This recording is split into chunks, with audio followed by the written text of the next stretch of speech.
For people who say, oh, but you're harming a life. I believe this is life. Well, some religions don't. So how about that?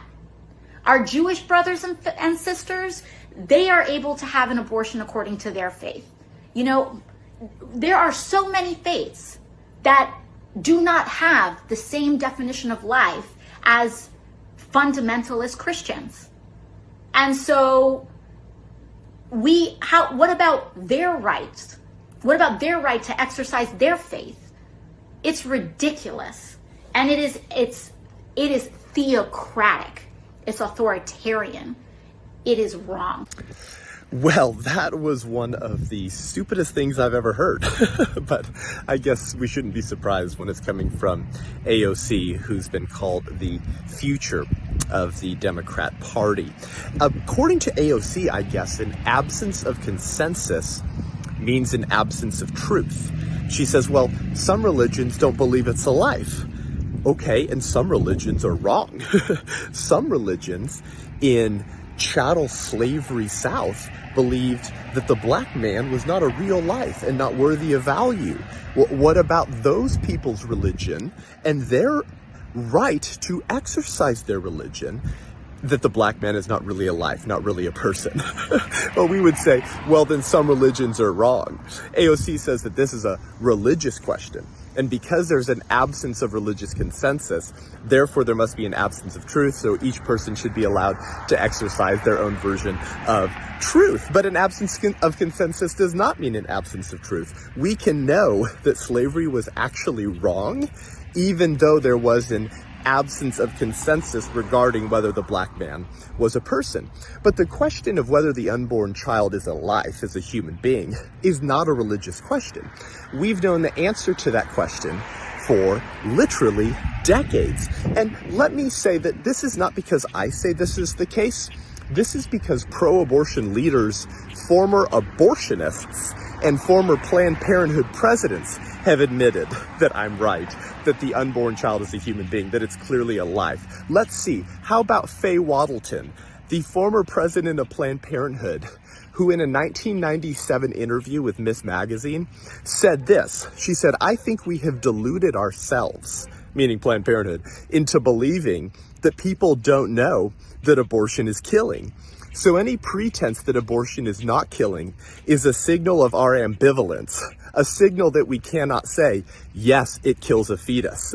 How about Alan Guttmacher, the former president of Planned Parenthood, who in his book, Life in the Making, on page 3, said regarding whether people knew when human life begins, he said, quote, this all seems so simple and evident that it's hard to picture a time when it wasn't part of the common knowledge.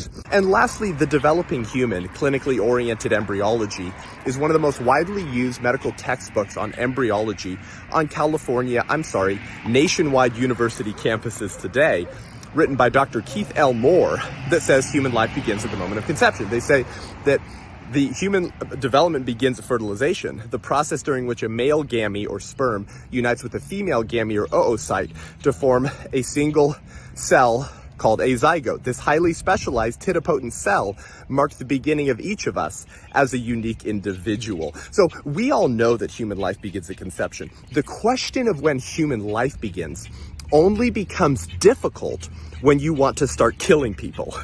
Then the humanity of your victims are suddenly cast with doubt because you have a moral, spiritual, or political incentive to dehumanize a certain class of human beings.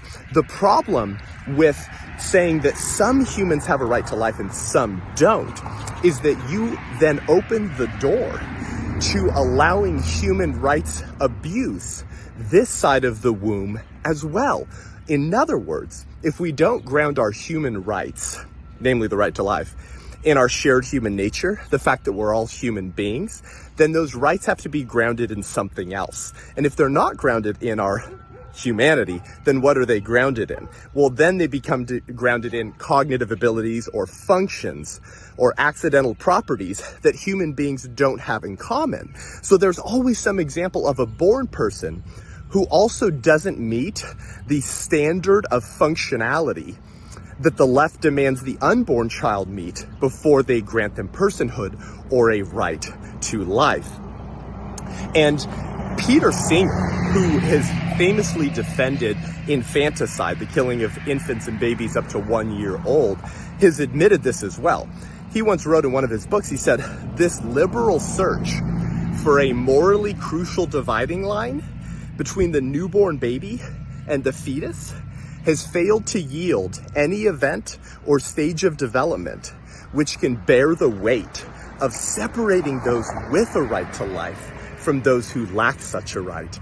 In other words, one of the most profound and famous defenders of abortion today has admitted what we all know to be true, that there is no clear line in development between the baby in the womb and the baby outside the womb. So pro-choice arguments will inevitably lead to the justification of killing born people as well.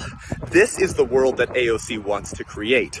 Unfortunately for her and the rest of American citizens, that type of tyranny, that type of defense of abusing the right to life of unborn children will inevitably lead to human rights abuses that she might not like. Which reminds me of Dr. Mildred Jefferson's famous line, the first black woman to graduate Harvard Medical School, who started the National Right to Life Committee in America and turned Ronald Reagan pro-life. She once said, "Today it is the unborn child. Tomorrow it is likely to be the elderly or those who are incurably ill. Who knows but that a little later, it might be anyone who has moral and political views that do not fit into the new distorted order." The equality that AOC is seeking, she cannot secure through her own worldview, because the only way to have equality for all human beings is to ground it in the only thing we have in common, the fact that we're all human beings. And the human beings in the womb, AOC cares nothing for, because it means that she might have responsibilities from her sexual decisions.